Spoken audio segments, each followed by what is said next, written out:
Alright, we are here with well, I can't really call it an ad nauseam video because the ad nauseam is in the sideboard, but it's Esper Inverter. It's been a little while since I've played Esper Inverter. Since Profane Tutor was printed, I went back to more of the traditional ad nauseam lists, and I was running a singleton ad nause in the main deck alongside Wishclaw, Profane, and Thassa's Oracles. However, I think Esper Inverter has a lot of advantages over the their current ad nause build in the current meta. In particular, this deck is a lot better against Chalice. This deck is a lot better against Teferi. This deck is a lot better against Force of Negation. A lot of the complaints from ad nause players at the moment are things that this deck is just better against. You can just win through Chalice, you can just win through Teferi, you can just win through Force of Negation. You only play 4 suspend cards, not 8, so your suspend cards aren't hit as hard. You only have 8 1-drops, so you really don't care about Chalice that much, and you're not even reliant on Chalice to combo. You have a whole bunch of tutors, so I think you're probably better against discard decks. You just play basically mono combo pieces. So I think for all of those reasons put together, another one is that you're completely immune to Ragavan. I mean, Ragavan is a 1-mana 2-drop that makes Lotus Petals for your opponent, but Ragavan is never going to hit a relevant card in your main deck, and obviously it depends on how you construct your sideboard. The sideboard is just kind of hastily thrown together. You will see in the matches that I end up not liking my sideboard very much, but I do think the main deck is quite good. So let's go ahead and jump into round number 1. Alright, so we're here with game number 1 of match number 1 against Alfredo MTG. No, stop. Wait. So our opening hand is good. It has 3 lands, Unlife, Tutor, Spoils, so we can suspend a Tutor on 2, play the Unlife on 3, and then win on 4. When Tutor comes off, we get Oracle, and then we spoil. So we don't actually need this Pentad Prism. That being said, if for some reason they were to like discard us, take Profane Tutor, it is a fine turn 2 play. So we are all set up to win here. Our opponent, again, has 2 Baubles and I don't know if I said it yet, but they have 2 Baubles and an Ignoble Hierarch. So I'm not super concerned about this. We pick up an Inverter, which is a decent draw just to have extra redundancy, and they play an Urza Saga, so they look like they might be some sort of Jund Saga business or something. They get their Lurrus to hand, which is an incredibly non-threatening turn 2 play. If they want to spend next turn playing Lurrus and also doing nothing, I'm happy about that. We suspend Profane Tutor. Like I said, we don't really need to play this Pentad Prism. We just want to get that Tutor ticking so that we can win on turn 4 if we do not get interrupted. Our opponent goes ahead with Lurrus and then replays a Bauble. Cracks the Bauble. We play another land. We play out a Pentad Prism. So the reason I played the Pentad Prism here is because if we play... So next turn we can play Mine, Unlife, Spoils, Oracle, and that will cost 6 mana, and we'll have exactly 6 mana. The thing is, if for some reason something were to go wrong with Pentad Prism, then I would be able to Inverter Oracle as well, potentially. So it kind of has more options, and I think for that reason, it is good to play the Pentad Prism here. If it eats some sort of removal, like Assassin's Trophy, then fantastic. That's removal that didn't hit our Unlife, and we can just win the next turn. So I don't mind putting out the Unlife here. And I'm willing to take the risk of them top decking discard because I picked up this Inverter. So I can... Also, they could take our spoils anyway, and we'd be in trouble. But we could Inverter and Oracle if they had a discard spell. The best thing they can get with Bauble is their off Urza Saga's Bauble. So often against Ad Nauseam, there's really not a lot of good things that Urza Saga can get, at least pre-board. Even post-board, there's really not that much they can get. So our tutor comes off suspend, we pick up an Oracle. We play Unlife. We play Oracle. We play Spoils. Our opponent Assassin's Trophy is the Unlife. Now they made a mistake here. They should have waited until after we exiled our library, because then this would have killed us. Instead, we get to name any card that we want. And so I end up naming Thassa's Oracle. Turns out that it was on top of my library, and we get to reload and try again with Inverter of Truth. This Thassa's Oracle will help me filter towards a card that we potentially want. I think I don't take either of those. Let me double check. Jace is a little slow. I really like protection here, ideally. And I can block with this Thassa's Oracle, potentially, and then put this Inverter into play. So, and then I'll have an Oracle in my graveyard as like defense as well. I don't block with the Oracle? That's interesting. Oh, no. So my plan was Inverter, Oracle, and then I would just have 4 Devotion. And then they discard my Oracle, which is fine. That's not a big deal. And here I play Inverter. And we play Wishclaw. We play the Wishclaw so that we can tutor something out to make our library smaller. Opponent kills a Thassa's Oracle, which is fine. They do a bunch of other things that don't matter. So we can, here's the thing, we can Wishclaw here for, so if they have like Assassin's Trophy, we're taking 3, 4, 5, making another construct.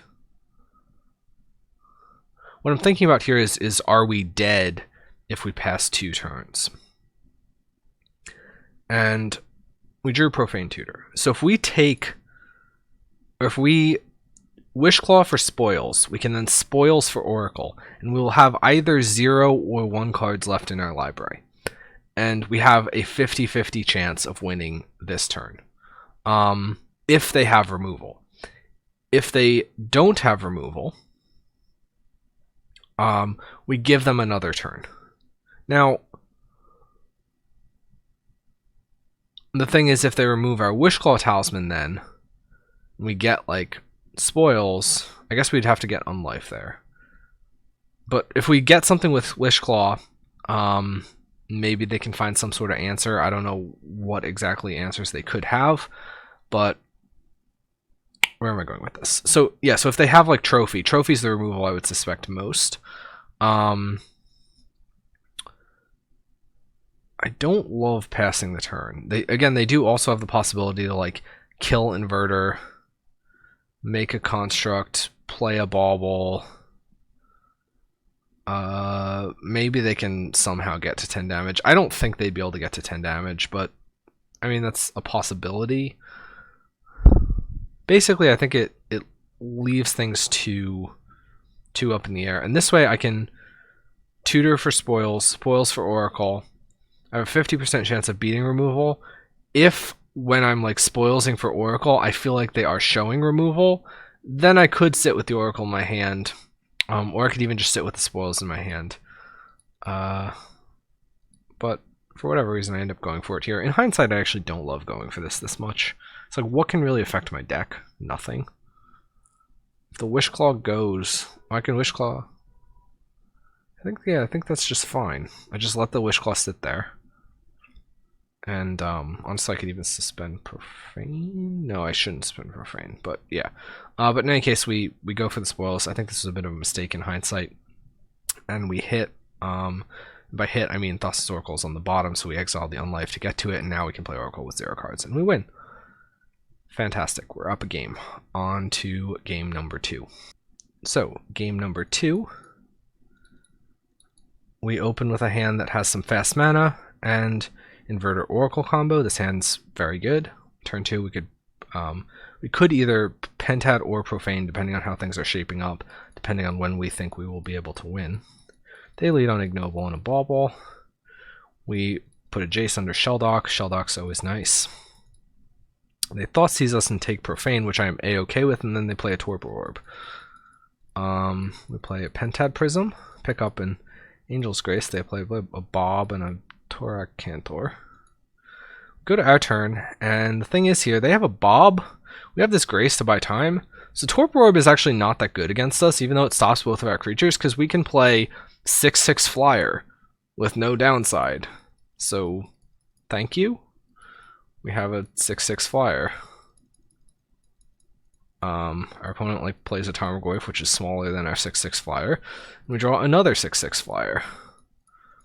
So we attack them down to 10.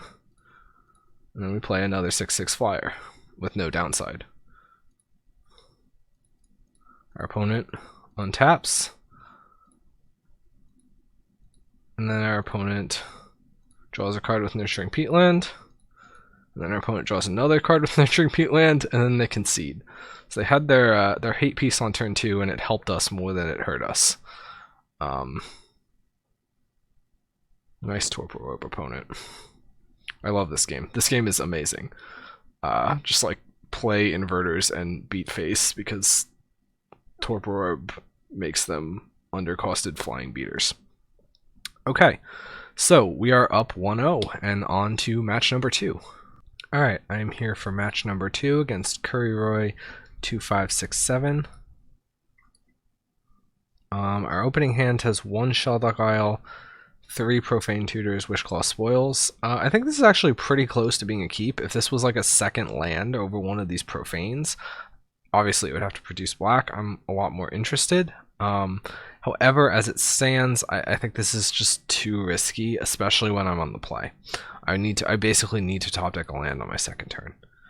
This hand is not amazing. We have 2 oracles and we have some lands. I do keep it. I question whether I should have kept this. I mean, maybe it's better than going to 5 to have 2 combo pieces and a Sheldock. We can, if we hit something with the Sheldock, then we can dig with Oracle.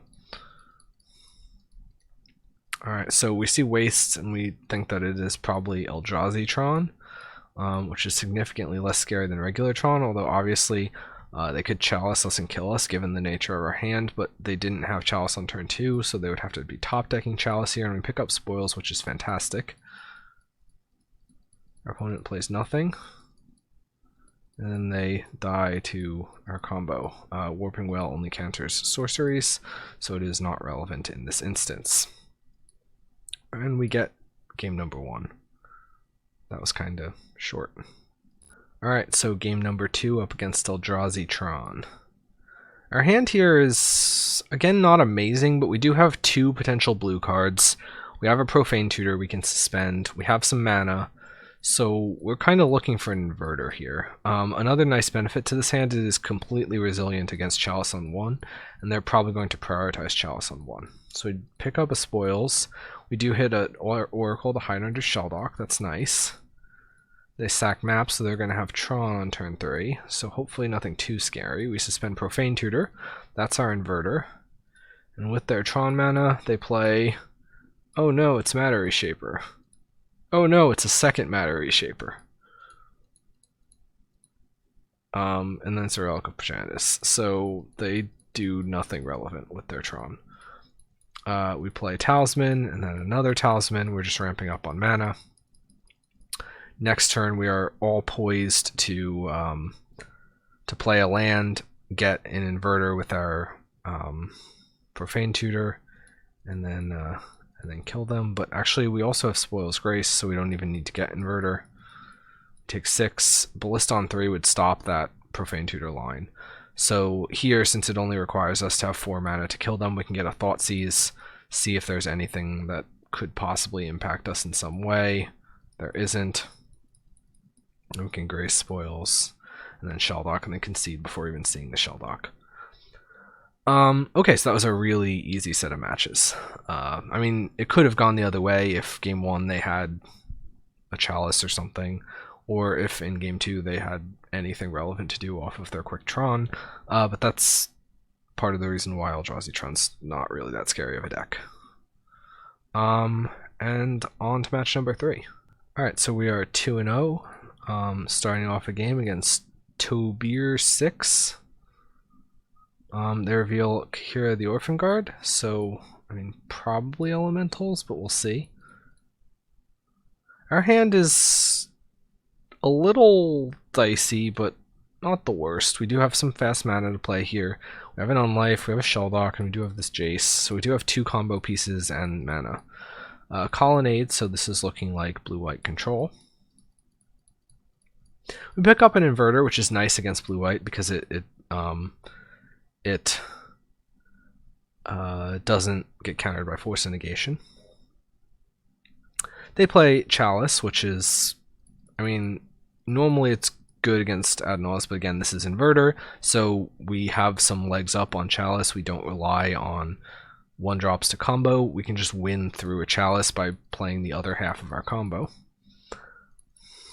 We pick up City of Brass here, so this is kind of an important point. If they play Teferi, if we play the Pentad Prism, I think they're more likely to bounce our Pentad Prism. However, if we didn't pick up the City of Brass, we would have had to play the Pentad Prism, because if they tap out to play Teferi, I want to tap out to get Jace into play. Jace is essentially more valuable to have in play over time than Teferi, but a Talisman there less likely to bounce, and since we picked up the City, if they play the Teferi, then maybe we can just play the Jace.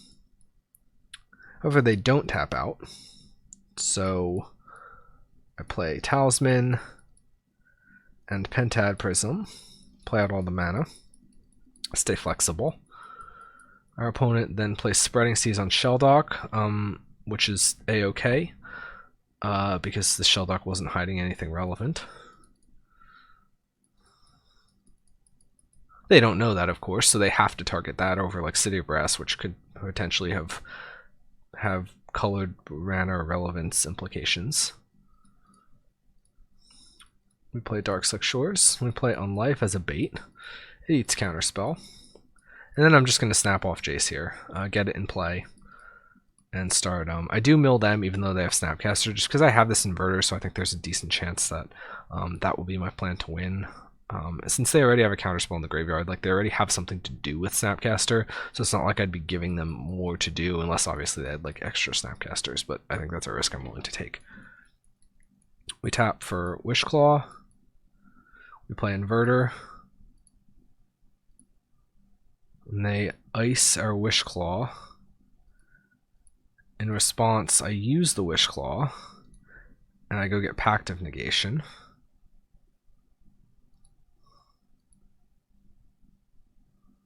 And then the Inverter resolves. And then I draw a card with Jace and win. So we won through Chalice, which is nice, against blue-white control. On to game number. So game number 2 against blue-white control. We are up a game. We pick up a Mystical Dispute in our opening hand. In this hand, again, we have Jace, we have Inverter, we have Unlife, we have some lands. Dispute can potentially counter a Teferi. They could have Chalice here, but again, we don't care about Chalice that much with this hand. They pass on 3. We can play this Pentad Prism and still hold up Dispute. And step the Archmage's Charm. I would rather save my Dispute for some type of interaction of theirs, so I don't necessarily need to counter that Archmage's Charm. They play Teferi. The fact that they waited till turn 4, I mean, maybe they just drew it, but I think it's much more likely that they have backup for the Teferi, and they have a Dispute for a Dispute, and they bounce Pentad Prism. So we go to our turn. We hope they don't have Force of Negation. We can just slam this Jace.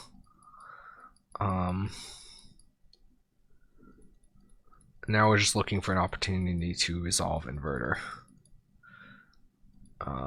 We jam it. They have the counter.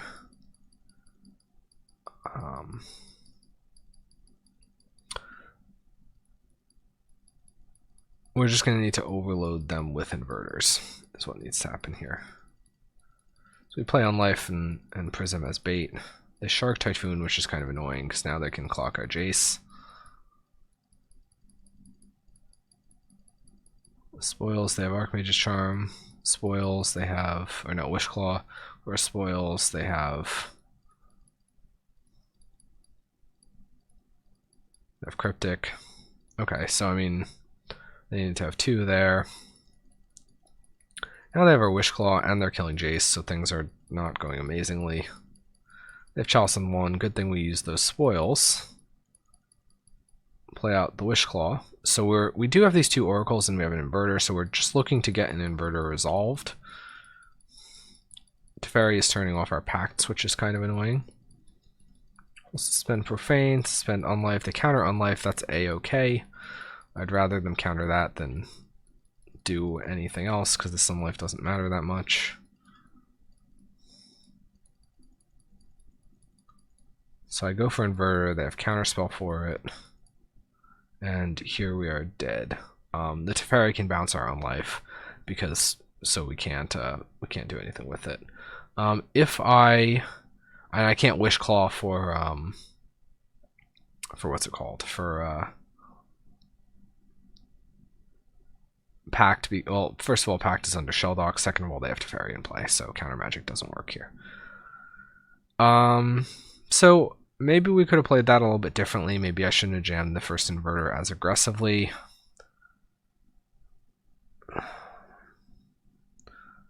Yeah, maybe I shouldn't have jammed the first inverter as aggressively. The thing is, if they like Shark Typhoon, then my Jace is under pressure. Kind of priced into like trying to overload their counters. They just had a billion counters. They had so many counters. 1, 2, 3, 4, 5. I think some of those were milled. 6, 7. 7 they used, maybe? I'm not sure. Anyway, so we are 1-1. On to game number. So, game number 3 against Blue-White Control. We're on the play this time. I like this hand a decent amount. We have Pact, Grace, Jace, 2 Profane Tutors, so we can maybe try to set up for overloading counter magic. The downside to this is I have disposable lands, so I'm not going to really be able to play a long game with this. But we suspend one of those, aka Profane. Draw a land, which is good. We suspend the other Profane. They Teferi and we counter it. So we grab a land with our Profane, I believe. Did I get Profane? Yeah, I think I grabbed the land with Profane, then drew the Oracle for the turn. So I'm looking to just jam Jace here. They're tapped out, and then if I need to, I can even defend it with Pact, although would I? Yeah, maybe at this point. And then I can, with the other Profane that's coming off, I can get a Spoils and then Spoils Grace off my 2 lands with Pact defense. So our opponent Teferis, we counter it because we're playing the Grace next turn to try to win anyway. So we might as well, if the Teferi resolves, our Pact is going to be turned off. So we have to Pact it. We Grace. Profane comes off. We get Spoils. We Spoils, and we win. So we have a 2-1 victory over Blue-White Control. So we are 3-0, and onward we go to match number 4. Alright, so match number 4 against Andres Ambiaze, maybe? We have, it's a little bit of a slow but decent hand. They reveal Obosh. So really we're just looking for like an Unlife or something, and then we can stall their potentially aggressive plays, and then also win with Jace Spoils off 5 mana. However, we pick up more land. We don't pick up an Unlife, so instead we just jam this Jace and start to draw cards to hopefully find combo pieces. Ragavan Pyrite, that's decent, but they have Blood Moon. We do have this Jace in play already, which is something.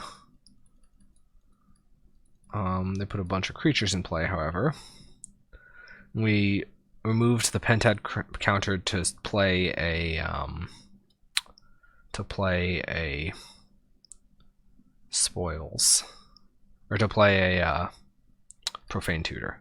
So the thinking here is if I can get so if Jace lives a turn, I can Talisman, spoil, and like profane for the other Talisman or for a Pentad. Play this Talisman, play the other one, spoils Grace, and then win. I probably should not have played that Talisman out. So they hit me for several, and then yeah, they pillaged the Talisman, which was bad.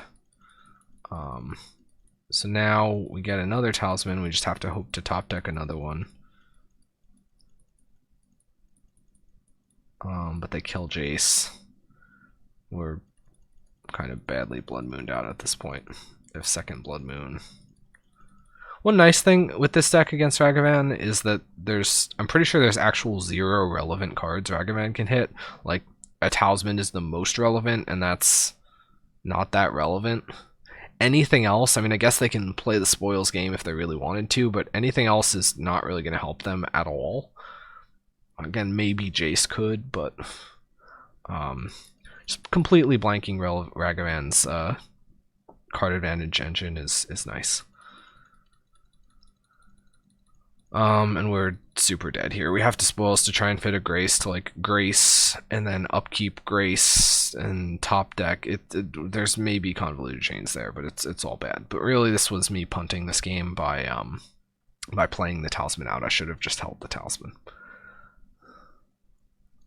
Okay, so we are on to game. All right, so game number 2 against red, like Blood Moon Obosh. We lead on a Shelldock Isle. They lead on a Ragavan. We Thoughtseize them. We see they have double Chalice Blood Moon, which I don't particularly love. We take the Blood Moon because, first of all, if we take a Chalice, they can still just Chalice us anyway. If we take the Blood Moon, maybe they won't draw another Blood Moon. We can get through the Chalice with an Inverter. Play Talisman, we play Claw, so, you know, we're on the Inverter plan. I end up getting a Solemnity? Why do I... Oh, I guess I figure that they can't beat Solemnity. It's a little odd. Maybe I shouldn't have done that. So we get Solemnity Unlifelock. The thing is, they have Chalice on 2, so all of our filtering is turned off, so if they find a Blood Moon, they're going to kill us. So basically, we need to find an Inverter before they find a Blood Moon. No, not before they find a Blood Moon. We need to find... Here's a spot where I feel like we could have had better sideboarding. Because... Yeah, no, I guess that, yeah, at this point we need to find an Inverter before they find a Blood Moon. I don't really know why I played that. I should have Wishclawed for an Inverter and played the Inverter, honestly. Because again, we're just under a clock until they find a Blood Moon. If they Blood Moon, they have more cards in us, and they have this Ragavan hitting us, so we lose. I should have taken a Inverter there. Why did I not? Oh no, Oracle gets countered by Chalice, so I can't Inverter. So I need both Jace and Inverter. Yeah, the Chalice on 2 is still a problem. Yeah, so I need Jace plus Inverter before... Well, I need one or the other so I can Wishclaw for the one. So that is... No, I am correct in holding the Wishclaw. I forgot what I was doing here. But I'm correct in holding the Wishclaw back because even with the risk of... Well, I guess no, I should have used... No, I'd rather risk the pillage blowing up the Wishclaw than... and have higher odds of hitting victory, because I need to hit either Jace or Inverter in order to go get the other, in order to win, because they have Chalice on 1, Chalice on 2. But they find Blood Moon. And now we're just on 0 outs. So, I mean, I can get something, but I can't do anything.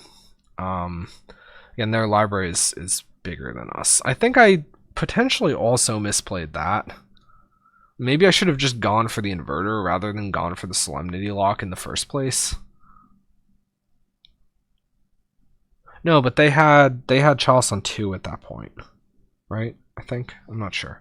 I'm not sure if they had it in play yet there, but in any case, game 1 I definitely punted. Game 2, a little less clear.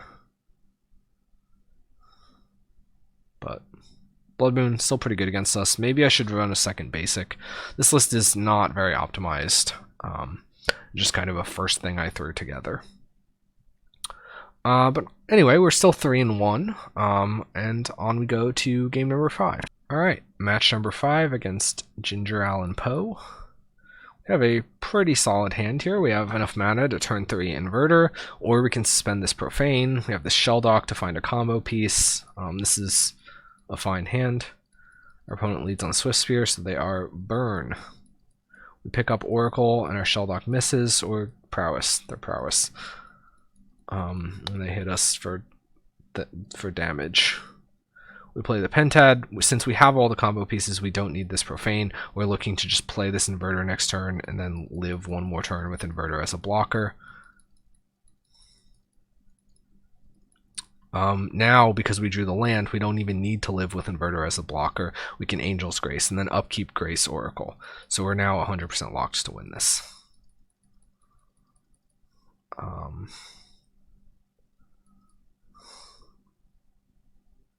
Alright, yeah, they tried to... No, did they try? Oh yeah, we had to Grace because we had an empty library. But in any case, we Grace Oracle and win. So we are up a game against Prowess, Mono-R Prowess. Alright, game 2 against Mono-R Prowess. Ginger Allen Poe, our 7 had no lands and wasn't keepable. This hand has some removal. It has an extra pact, so I can use this Pact Grace as like removal. We have Inverter. We have a Pentad to accelerate out the Inverter. We also have an Angel's Grace to buy time. So we were really just looking... Oh wait, we mulled 6. So we have Inverter. We have Grace Pact. We're really just looking for a blue card. They Swift Spear. Lead on Seachrome. They play another Swift Spear. They bolt us to 16. And I could Pact Grace here, but I think I'd rather try to hold out a little bit. Now we Pentad. They Blood Moon. We are kind of in trouble because we don't have any great answer for Blood Moon. We can play the Inverter, but then we can't play a blue card, and we just die to Blood Moon. So Blood Moon is pretty good against us. Maybe it's time for those Chromatic Lanterns to come back. Alright, this is for the 4-1, game 3 against Mono-R Prowess. Our 7, this is slow and doesn't really do a whole lot, so I'm looking for something better. This, I think, is better. We can ship the Jace, have 3 lands, 2 combo pieces, and a removal to slow them down a little bit. So we lead on Swamp. If they lead on a creature, we can kill it.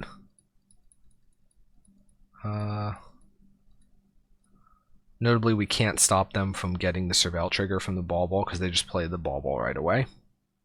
We picked up a 4th land, which is decent. Now we just need a Spoils or an Inverter. They hit us for 2. We play Unlife. That will buy us some more time, although obviously we still do need to find a black card. And we find Inverter, so we can play Inverter. We have 1 card in our graveyard, so we can flip that to our library. They play another Swift Spear and an Unholy Heat, which doesn't matter. And then we draw the 1 card in our library and play Oracle. And we're victorious, so we get the 4-1. Alright, so what are my thoughts on this list? I think we are very susceptible to Blood Moon in a way I do not like. 3 of our 4 losses were to Blood Moon, although 1 of them could have been a win had I not punted. So the Talismans are good, however, alongside Chalice on 2, sometimes you can't play them, and then that is not quite as good. Other than that, I really liked the tutor density, having the 4 Profane, the 4 Wishclaw, alongside the older Inverter package of 4 Jace, 4 Oracle, 4 Inverter, and then the white cards. 1 Pact of Negation is there as either a Profane Tutor or Wishclaw Talisman target. And to make room for the Profane Tutors, I know I was running a couple Serum Visions a while ago. I shaved the 9th mana artifact, 1 Talisman, and I shaved 1 land. I think the main deck actually is pretty okay. We also shaved in Unlife just for potentially being a little bit slow sometimes. So I think the main deck is actually pretty okay. I think the sideboard that I ran was pretty terrible here. I just kind of threw cards in, and I think we just didn't have enough answers to permanents. We have basically no answers to permanents, like hate permanents, not creatures, because we do have pretty good amount of creature answers. We have 3-path, a push, a pact. The one Solemnity I do like as a tutor target, even though it didn't really show its best that league. Really, they had the double Chalice, so yeah, that's. I don't really think that's Solemnity's fault. I think that is potentially my fault, or potentially just luck. Probably my fault, because I could have maybe gotten an Inverter earlier and been a little bit more aggressive. Silence, brought it in against blue-white, but it didn't really come up. The Mystical Disputes were fine. I do like having the Singleton Adnaz in the board. Thoughtseize, I'm a little bit lower on with Ragavan running around. You can't really bring it in against Ragavan decks. One of the strengths here with this list is that it does not care about opposing Ragavans very much, because again, they just can't hit anything relevant. All of your cards are worthless to them. So, what would I like to see in the board? I think if Blood Moon is actually a real thing, it is time for some Chromatic Lanterns. I'd also like to see more ways to deal with hate permanents. That being said, the deck is just inherently a lot better against hate permanents than traditional Adnaz. We won through Chalice once, and it should have been twice. And we also can just win through Teferi with Inverter.